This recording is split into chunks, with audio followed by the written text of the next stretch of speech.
সুপ্রিয় শিক্ষার্থীরা, এই ভিডিওর মাধ্যমে আমরা কিছু রাজনৈতিক সম্বন্ধে ইংলিশ শিখব। Yes, Yes, Samir sir. yes.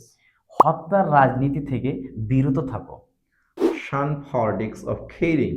তাহলে শান পলিটিক্স অফ কিলিং অথবা stay away from the politics of killing, হত্যার রাজনীতি থেকে বিরত থাকো। আমাদের সমাজে রাজনৈতিক দ্বন্দ্ব খুবই ক্ষতিকর। Political rivalry is very harmful in our society. তাহলে political rivalry is very harmful in our society, আমাদের সমাজে রাজনৈতিক দ্বন্দ্ব খুবই ক্ষতিকর। আরেক রকমভাবে যদি আমরা বলি, আমাদের সমাজে রাজনৈতিক দ্বন্দ্ব মানুষকে দলে দলে ভাগ করে দেয়। Political rivalry divides people into groups. তাহলে political rivalry divides people into groups, রাজনৈতিক দ্বন্দ্ব মানুষকে দলে দলে ভাগ করে দেয়। Thanks for watching this video. Follow for more videos.